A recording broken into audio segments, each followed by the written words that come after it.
Kai Wilson, how are you? Thank you for coming on.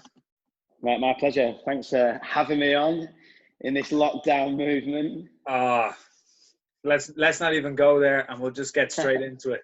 Um, Kai, I want to know, like, you're probably one of the most creative minds in the industry, in my eyes, in terms of the way you look at things, the way you do things, and the direction you've brought your business and your brand.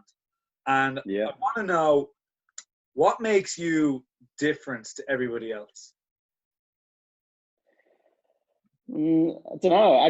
I guess I just, mate, I just like to do things that make me happy, basically. So, like, anything that I do, I have like a gut feeling. If it's good, I fucking just run with it. If it's not, then I don't do it. And like, I don't look to the industry for the inspiration. And I think I never have. Like, it's never been the thing that's like proper inspired me. It's the other things outside of the industry that I then utilize and bring into what I'm doing and using my craft that I've learned.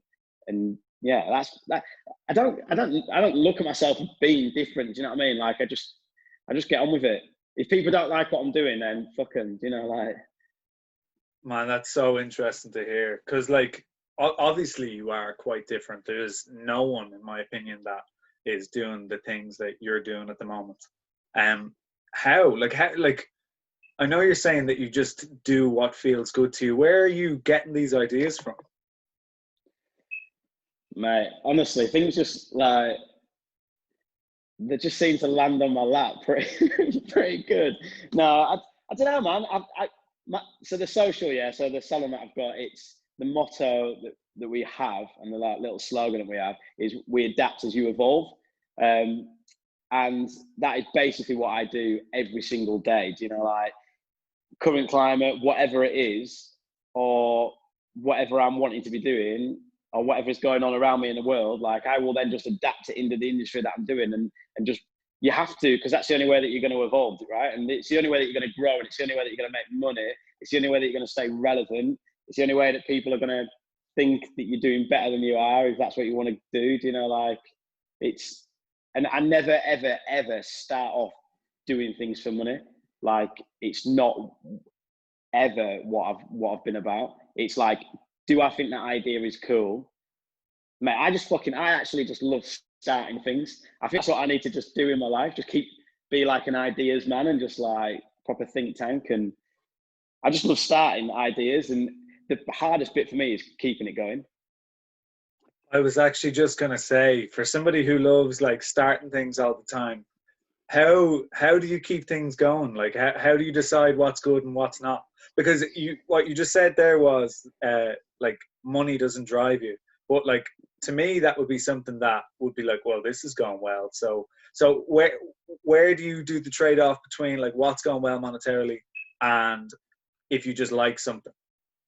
Yeah, mate, money. What I'll try and rephrase, because say if you took that snippet and just had that as the thing, that money doesn't drive me, like that would be totally taken out of context of what I was saying it about. Do you know what I mean? Like, the initial ideas, it's not about the money. It's about the fact that I think that I'm either making a difference for the better, for whether it's with the industry or whether it's for myself and my family. Do you know, like, and then every single time I've started something, whether it's worked or not, there's been shitloads of things that haven't, it generally starts generating money. Do you know, like, whether it's tens of thousands or whether it's a couple of quid, there's always like a little bit in, and I obviously invest money into it. And the things that I start doing, it's mainly my energy and my time, and like, I literally absorb myself into anything, and it's fucking draining and stressful. So the only way that I'm ever going to get out of that is I've got this internal fire for it, you know, like, and Sick. Just yeah, something you said there as well, that you like starting ideas, but like it's the keeping them going. How do you decide whether to keep something going or not? Yeah, I think you know when something's like due its course, and it's if it almost just naturally fizzles out. Like, there's no need for it, or there's no demand for it, or mate, I have done so many things that I've like been like bam, bam, bam, like here and now, and it's worked at the time, but then I've just not done it again. Like there could be things that I've made, you know, a substantial amount of money from, but then I'm like, yeah, I'm done with that now. Like, what's the next thing that I'm like hungry with? And it's not necessarily the best business model, best business plan, best whatever. I don't even have one. I don't have a 5-year goal, 10-year goal. I'm not that type of guy. Like, because also I don't know what's going to be happening around me in 5 years, 10 years time. I don't know my situation. I don't know what the industry situation is going to be. But I definitely know that I thrive in situations like we're in now. Like that is when my brain is just like, and then I'm fucking on it, whatever it is. It doesn't matter what it is, as long as I believe in it, man. Like that's gets me fired up. I love that. Well, then this just gives me a really like good question for you in that, like, I know so many people in the industry, and not just in hairdressing, but in any kind of creative field, that get so caught up with, like, I'm doing this, I feel like it's a great thing, but the money's not coming. What Yeah. type of advice would you give to somebody that is in that situation? I think you've got to re-evaluate like how much time you're investing into something to how much revenue or whatever turnover you're getting back, and or whether it's happiness you're getting back, or whether it's freedom that you're getting back from it. Like it's always about how much you're giving and how much you're getting back. Is it worth it? If you're asking yourself that question, mate, it's time to fucking give it up. Like that's, do you know what I mean? Like, but when I'm doing things, that never goes through my head. It might not even, like, things take a long time. Like there's a lot of things that I'm doing at the minute that take forever, and like it's frustrating, and like you're pulling in favors because you don't want to totally invest like loads of financial money, like finances into something straight away, because you don't want to leave yourself short. Like I've never borrowed money, and I've never bought my house now. I can't say that anymore, but like bit for a business, I've always like self-funded a lot of the stuff.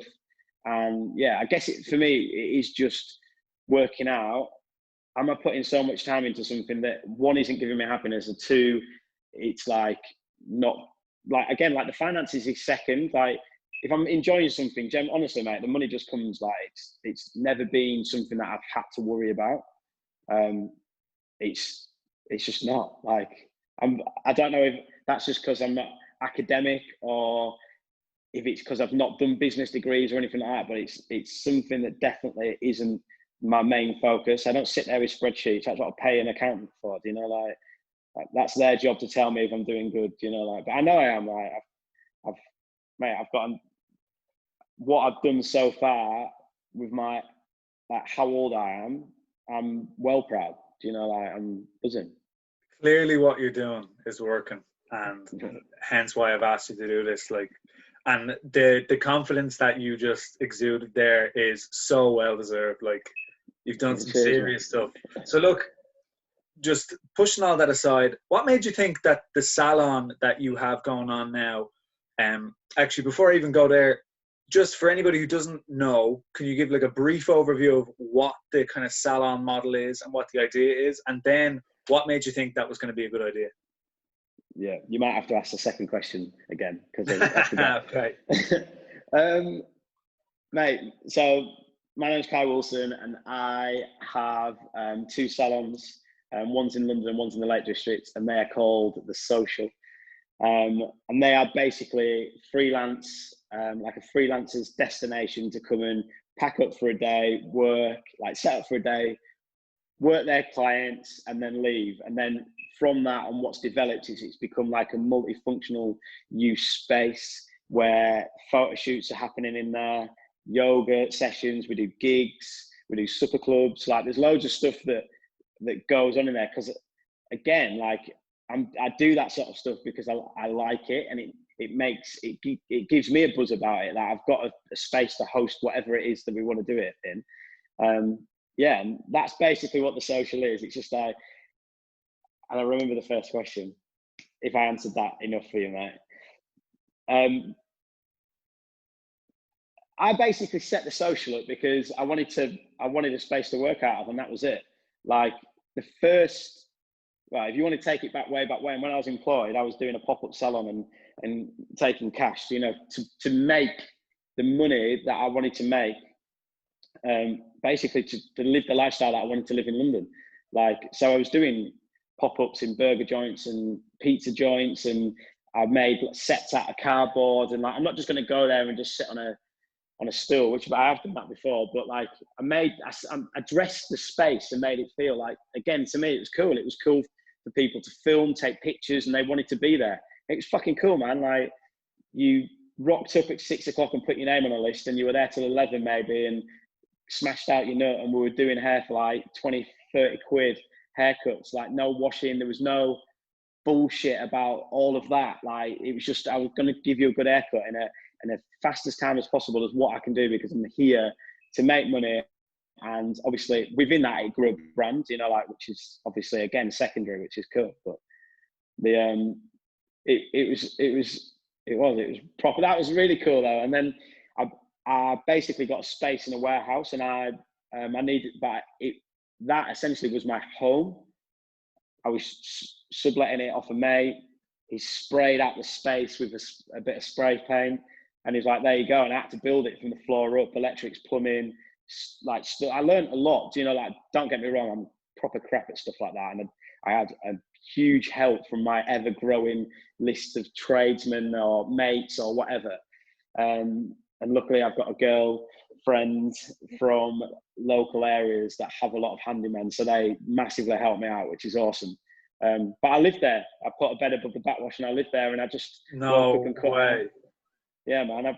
I don't know if I'd advise it again, but I'm also 6 years deep into this now, and it was, mate, how awesome the fact that you've got a salon and your bed's literally above the backwash, and underneath it was like this cozy little thing, and we had like an illustrator called Joe Bird. She like drew all over the walls, because it was quite small, so I needed to make it look better than it was. So yeah, she drew all over the walls. She's done stuff like, I think she's done stuff. Oh, she's done stuff for like French Connection, and she's like drawn. She's just like a wicked illustrator. Joe Bird, she's called. If you ever. And she was, I think she was pregnant at the time, so I couldn't believe that she come and done it. To be fair, I just reached out on Instagram, and I think it was, and went and met her for a coffee, and yeah, she came and did it. It was like, but not. I didn't really know her credentials then, and then afterwards, I was like, fuck, like, this is proper cool. She just hand drew like all this cool stuff, and we tried to make it as tongue as cheek as possible. And so every time you came in, it looked like it was different and changed, and there was like little quirky bits that were about London, or I always try and fit my name in absolutely everything. So like, there was loads of stuff like that, and even like I had a massive brush on the wall with like hair on it, and it was like Kai's Park, but like instead of Wyers Park, it's like on the branding and stuff. Do you know, just like little things like that, and it just makes it personal. And you know, it was grim. We had prostitutes and drug dealers next door, and it wasn't a very nice area. It is fucking beautiful now. It's amazing. It's been gentrified massively. Where it was on, it was called Murder Mile, and obviously you can think for yourself why that's on there. But again, it was just a space that I could afford at the time, and I didn't think whether clients would come or not. I was like, it's only 20 minutes from Liverpool Street. That's on a train. Sod it, let's just do it. You know, like, and I was lucky that clients turned up, and some of the time it was a building site, some of the time the washing was in the room, some of the time there was arguments going on in the next room. You know, like, but I think when people have that personal connection with the hairstylist, and actually this is why I started doing shit in warehouses, because I was, sorry that you're not talking much, but I'll just go off on one. I basically I did this lawyer's hair in a warehouse, and I washed her hair in the bath. She was like literally bent over on her knees, and she paid me like 250 quid, I think it was at the time. And she brought as well, which was like obviously a bonus, you know. So, and she didn't care where we were at. And that was when I was like, do you know what? She must be having that. She must love what she's getting so much that like none of that matters. And especially when we come from these high-end salons where it's like central London, and that shit does matter. When you bring the clients out of that situation, they're like, it doesn't matter. You know, like, it was it was good. But yeah, I lived above the backwash, mate, and the rest is history. Brilliant. I love what you just said there as well about like how I too have come from like a really high end salon, like top 4 in the country, and yeah, your whole perception of working with these clients is that it's so important, like the whole service and the surroundings and the nice countertops that are made of marble and the back massage and the head massage at the basin. But you're so right, like all that stuff is great, but I would much rather the client that you like sit there and like have a proper connection with, proper conversation with, rather than someone who like just wants all the like extras, all the materials. So true. But mate, at the end of the day, like if you know, going back to when I did the pop-ups in the burger joint, the reason why he's called Burger Bear, the guy that was on there, here he is. The guy's called Burger Bear. You just drop your laptop, mate. Yeah. He was like, I'm sick of this. Throw it on the floor. But the guy's he's called Tom Reaney, and he was the creator of Burger Bear. And his story is just incredible within itself. But what he created was just this unreal product. And then he served it. And when he used to go to his pop-ups, you wanted him to cut the burger and serve it, even though everyone else that was doing it was like awesome. And it's still the same product, but you wanted his energy and his vibe, and he brought it. Disco music on, there was like transsexuals dancing on like shipping containers. It's just a really good energy and atmosphere, but they were in, very worn down places, but none of that mattered, because it was like, you knew the product itself was unreal. He'd set up pop-ups everywhere, and you would go and travel to get that product because that's what you wanted, and you knew it was good and consistent. And I think that's what's really important with our industry. Then obviously, once you've nailed that, adding all the other stuff, yeah, of course it's going to make a difference, but it doesn't have to be so what has been drilled into our industry for the last 50 years. Yeah. You kind of, like, without answering this question, you touched on it a little bit in that point, but where do you get the inspiration? Because you said at the start of our conversation that you find like inspiration from everywhere else and then bring it in.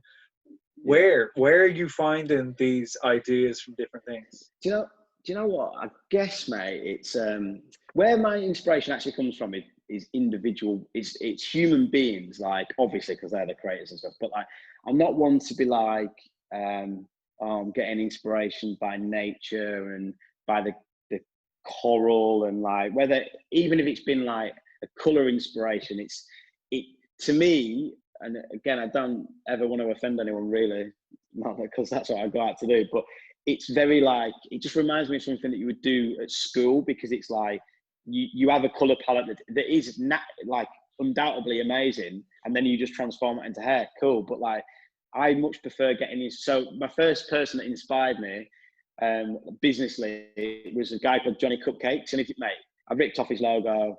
I called myself Kai Cup Wilson, like, which is, I've got some like, which was well funny. There's a massive debate going on Facebook at the minute about whether I should drop the cut out of my name or not.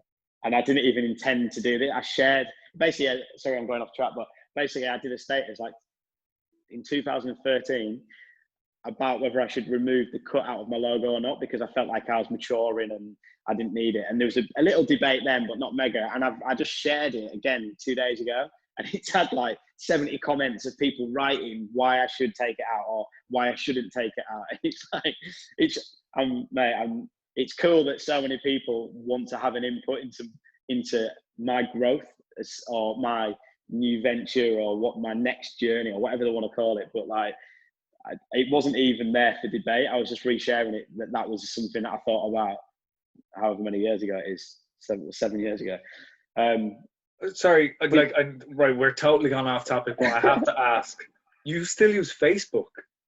Yeah, mate, Facebook, is if you're local, like, I wouldn't necessarily use it for like anything London-based, like city vibes, but anything that I need to get out in a regional like area, like Facebook is the best thing. If I'm going to the Lake District, I don't hit Instagram.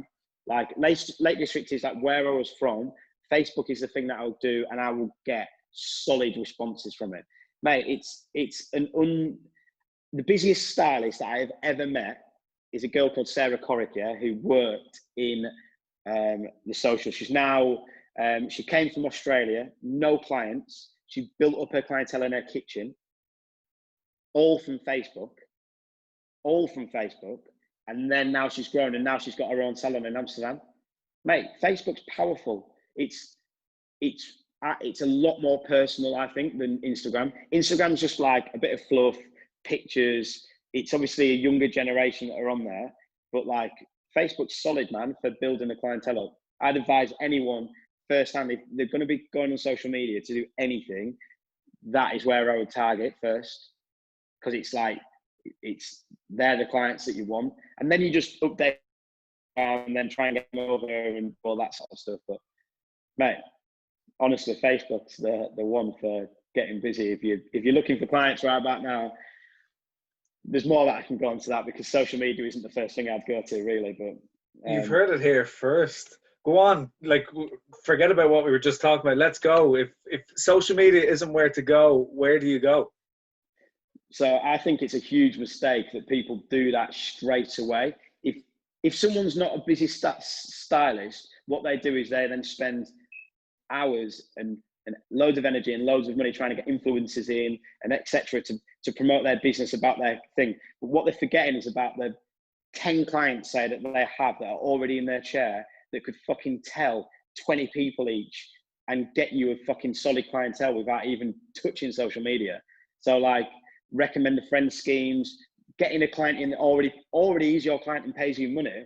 Like, why would you not get them in and treat them in? Why would you get a fucking stranger in that's just got 200,000 followers on Instagram, mate? I get fuck all from influencers, man. Like, I don't get them in because they maybe aesthetically look like a certain way that I want to portray, or maybe they'll allow me to do something a little bit different on their hair, but it's not for the reach. Like, I've got huge influencers in my chair, and the clients that people are their friends. I don't get strangers from them that have been like, oh, I've seen you on so-and-so's Instagram. I get their friends, because they're the ones that are actually bothered about who does their hair and comes in. And mate, that's first off. Have you watched, obviously, well, have you seen this Social Dilemma? Yeah. I could easily still be very busy and earn loads of money and be well happy if I didn't have social media. I know this is going on social media and it's great, and that's how, you know, we met through education and stuff like that, but through social media as well. But like, it definitely helps, and it's a great tool. I'm not saying that, but it's not the first thing that I think about if I'm wanting to develop relationships. That's just so important. And it's like, relating this to anyone listening that isn't necessarily a hairdresser, or just in any kind of creative field, like, you're so spot on that it is the people that are actually giving you the business and their friends and their friends' friends. I'm so glad that somebody who's doing clearly quite well on social media and does quite well on platforms like that still does see the reality that it's the people that are sitting in your chair or just giving you the regular business, and then the knock-on effect from them telling their friends. You're dead right. 100%.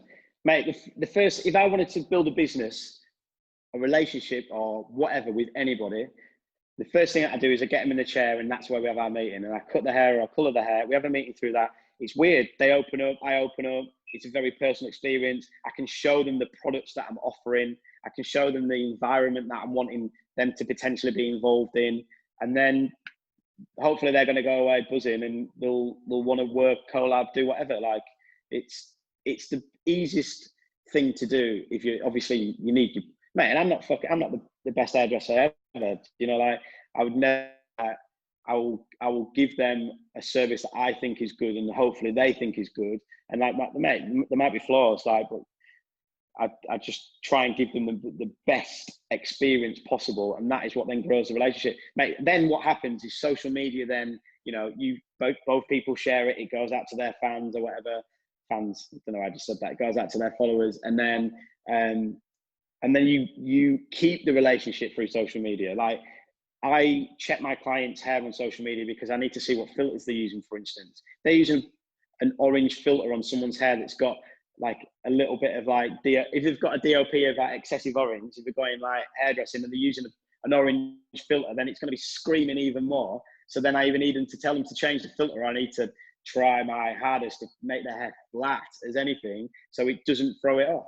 But people like to use warmer filters because it makes the skin look better, and that's what people are looking for rather than the color of their hair. Do you know, like? But and then gold. Yeah, yeah. And then you start looking at how they're styling it, and you're like, you learn a lot from just being a little creep and just watching in the background, and then you're like, sweet man, like I know what they almost are telling you what you then need to be doing next time as well. So it's good. Like I think it's really important that you just keep an eye on what, and also again like commenting and it just keeps that relationship there.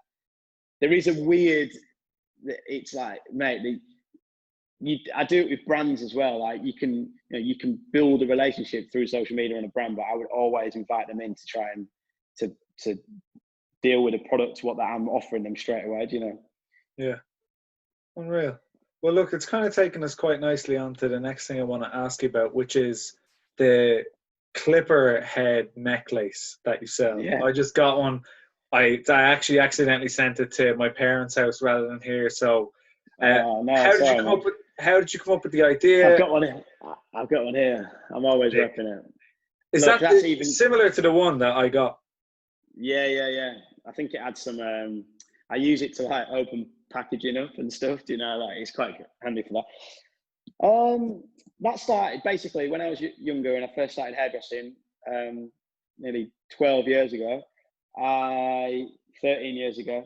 I broke a set of clippers and I tried to fix them and I couldn't. And then I think I was wearing this necklace and then that broke at the same time. And this is what I'm saying about things land on my lap. And then I just put it, like, it was a modern blade and I just put it on the chain and I wore it for ages.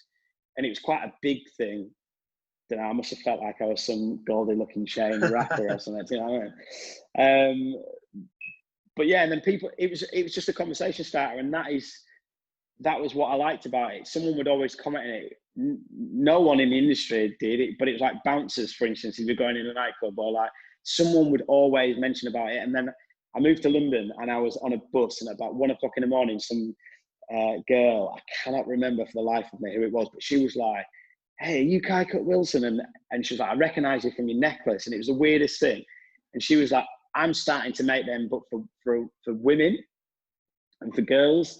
And I literally went home that night and I was like, "Are you fuck?" Like, I was like, "You're fucking not." And I basically like went home, and then me and a mate from back home, Nathaniel Hunt, who's like, he's an awesome. I know he designs he's like a light designer, but like a proper like abstracty, arty, like he's won loads of awards. But me and him, this was years ago, we developed the clipper necklace, but I looked at getting blades from brands, modern ones. It was going to cost way too much money. And then I like obviously started seeing the old school clippers that you got with the box, and I was like, fucking absolute result, because the packaging is already pretty much done for you. And then you're getting a little bit of old school as well, because this is a point when Skorum from Rotterdam were like hot on barbering, and it was like that. And I was really into barbering. I used to wear my hair like Teddy Boy, and I had a suit and stuff. And, talk about stuff falling on your lap. Oh my God. Yeah, man. And then I made it. The first one that we sold, we did 30, and I sold them as the price of a haircut. And basically all my clients just bought them, and that was dead funny. They sold out maybe about 2 weeks. They sold out. Obviously there's only 30, it's not a lot, so they were about 90 quid at the time. And then the next lot we did with Burger Bear, where you got a free burger every day for life. So if you bought this necklace, you got free burgers every day. And I think we sold them for, I think they were about like 100 quid or something like that. And I was like, fuck, that's loads of money. They're never going to sell. They sold out within 18 hours. Time Out posted it. We did like a pop-up, and we had DJs, and I was just hosting and getting drunk. And it was really good. It was really good vibe, really good energy. And then the next lot, I had a collaboration with Babyliss when Babyliss launched their Supermotor cordless clippers. They gave me 2 weeks exclusivity in the UK, and we did a batch of 60, which was like unreal. And they went, and then you asked to get one, and I was like, I was contemplating whether to, and this is what I'm saying. So that was years ago that we did that. Maybe 2 years the Babyliss thing was. And then you asked, and I was like, obviously, you know, in this current situation, how can I make more money? Would it be cool to bring these back? I haven't done it. And then you messaged me and you asked for one, and I was like, you know, I have been thinking about doing this anyway. So yeah, I made you one up, and it's cool. But there was not many of the little ones, man. Like, they're all big. That's the thing about sourcing them. There is kind of an, not endless, what's the opposite word? And exclusivity about them. No, well, there is that, but yeah, because we only do small batches, but there's it could run out. The product could run out because there's not an endless supply of the there's a limited supply of them. Which is, and it's nice, and you know, and I'll only, you know, some of them online. I just get them off eBay a lot of the time, or charity shops, or people just send me them. But you know, there's a lot on there for a ridiculous amount of money, and like I have my budget, what I'm willing to spend, because obviously there's like all the little bits, paying my mate to do it, like obviously even just little things like posting it and packaging it out, like it all adds up, you know, and then it starts cutting into your, because the thing with that, it's more time consuming rather than anything that I financially put out. It's time consuming to make it up, and I wanted to, it was really important to me. I remember, like, back when we started, it was really important that this product could be taken apart and reused as the original product, as the clipper. And because it would have been a lot easier for me just to glue it onto something and do it like that. But yeah, we've gone through loads of variations of just the little clasp, how it attaches. But all of them have got, like, you know, different numbers on the back of them, and that's so I know which batch is whose and what they got from it. And it's cool, man. It's people. Such a sick idea. My mom is a hairdresser for the last 30 years, and obviously I sent it to her house by accident. And I was like, yeah, go on, open it up, knowing that she'd get like a bit of nostalgia from it. And she went ballistic. She was like, this is the coolest thing I've ever seen. She was like, I used to use these when I was whatever your age. And I was like, that is just like, whatever about me getting a cool bit of jewelry, but to like give her that bit of nostalgia as well was just like the icing on the top. Yeah, man, that's sick, isn't it? It's good, it's cool. It's just, but yeah, it's just, that's just another thing, isn't it? I've got a lot of fingers in pies, man. Like, I don't have any fingers left. Stretching myself thin. Let's bring it on. I have two more questions for you. This one is, like, excluding all the kind of plans that you have for the near future, 5-10 years down the line, what's the like end goal for Kai Wilson? Mate, if I'm as happy as I am at the minute, like, that'll be a touch, you know. Like, I just want to make sure that the industry is doing everything it can to provide a place for, like, obviously mental health awareness. Sustainability is huge, and yeah, mate, the amount of fucking chemicals that we're putting on our bodies and out to the environment, like, it's disgusting, really. So it's time that we need to check, mate. Fucking, there's no UK colour houses. Like, what the fuck's that about? We like getting everything shipped over from abroad. Like, there's enough fucking, you know, people on this little island. I know obviously you're in Ireland and stuff, but even over there, like, we just don't have anything here. So yeah, who knows what the future is, but I'm working, you know, really hard at the minute with Louise King for Herbalism for Hair, and that's a big part of what I'm doing at the minute. So it's, you answer that, and straight away, even though I'm doing it now, that's where I'm focusing on at the minute. Do you feel a little bit of like responsibility as to the direction of the industry in the future? No, not at all. Like, I don't feel like a pressure from the industry to take it one way or the other. What I do want to do is make sure that I can do the right things, what I want to do. Do you know, like, I don't feel like a responsibility for which way the industry goes. If the industry wants to come the way that I'm going, then cool. But like, I would quite happily do this if that's the way it was going. Do you know, like, whatever. It just happens at the minute. What I'm doing with the salon, a lot of fucking people are doing it now. There's even salon owners with chains that are starting to replicate the business model, and I also never wasn't the first of doing what I'm doing. You know, I've just probably marketed it in a way that made it look like I was. I'd never said that I was the first ever, because I know I'm not. Are you talking about the herbal? No, we are the first with that 100%.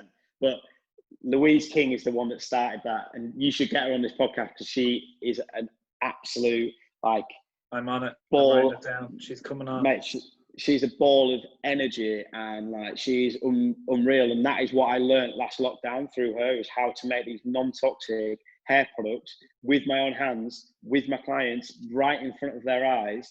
And also they can be medicinal. Do you know, like, we can be making a shampoo that is also helping you, like, how you breathe in, or it could be helping you with your, like, your moods, if you're into like aromatherapy type of stuff like this.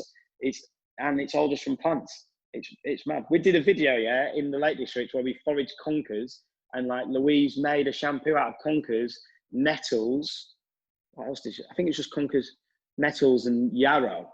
She fucking picked it up the ground, man, and made it literally a foaming, cleansing shampoo, and she washed her hair in the lake. There was no, like, I'm just like in awe of it, really, because it's like so alien to what we're used to, getting these generic, pumped full of shit products that, mate, every time I spray an aerosol, yeah, I sneeze. So therefore my body's telling me that I don't want that product, whatever aerosol it is.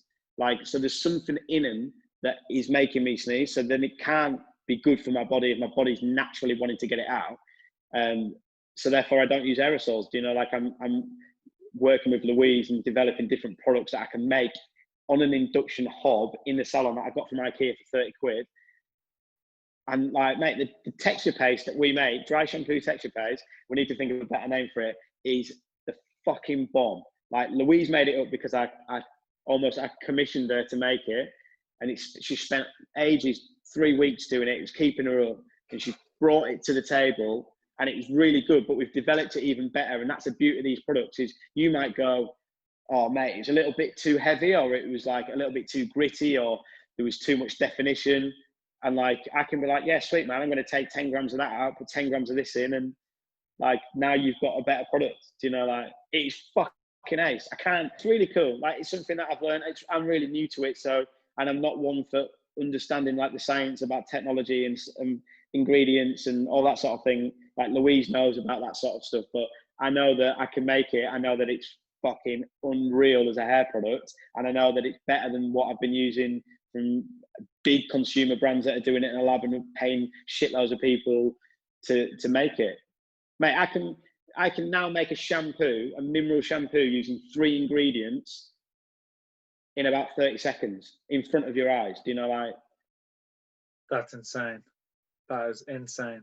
And I love that you said that you don't feel like you have any responsibility to the, like, trajectory of the industry in the future, but you have such a giant, like, foothold in it at the moment, and I can't help but feel that you are going to push it in ways that it needs to go.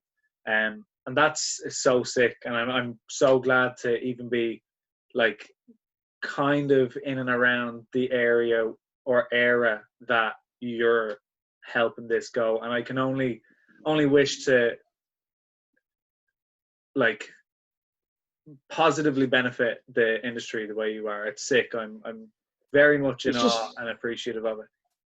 Thank you, man. Well, that's boosted my ego and gave me a great amount of confidence for the rest of the night. Do you know that? But no, I do appreciate it massively, mate. But it's just being around this.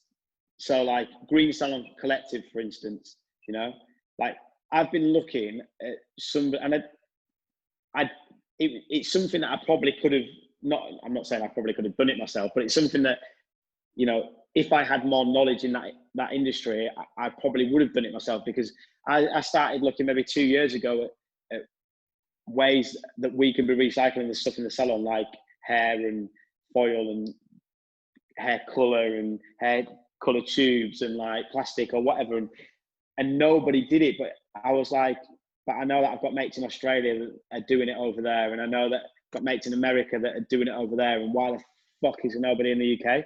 So when I found out that Green Salon Collective were basically being born, and they only launched in April, they launched at the start of our last lockdown. Like I was on it. I messaged them. We had a phone call. I'm very lucky that they wanted me to be a part of their Green Libertine. But like, it's just been a part of brands like that, and Scrummy Towels and Leaf Scissors now, that like, mate, who would have thought that a scissor company would be planting trees every time some scissors get... I become an ambassador for them last month, and just last month I planted 170 trees with the sales that I generated, which is, it's just stuff like that, you know, some people just think that you don't give a fuck about that or whatever, but like stuff like that is really important to be involved with it from the start. And together, if everyone's like that, then the industry is going to be better. Do you know, like... Sick.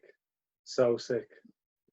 Right, look, let's round it up. I just, like, at the start of the conversation, I was like, how can I wrap this up in a way that is, like, satisfactory to the conversation that we were going to have? And I was like, no better way than to talk about food.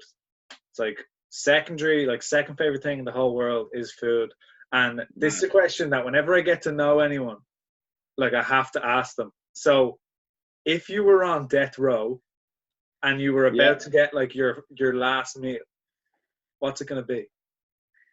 Oh, man. I'm a proper like dabbler. Like, I like loads of little bits. So whether it's like a tapas or like Greek or anything where there's like loads of little dishes, like that'll be cool. I'm not eating meat at the minute. Well, I haven't been for like 2 years.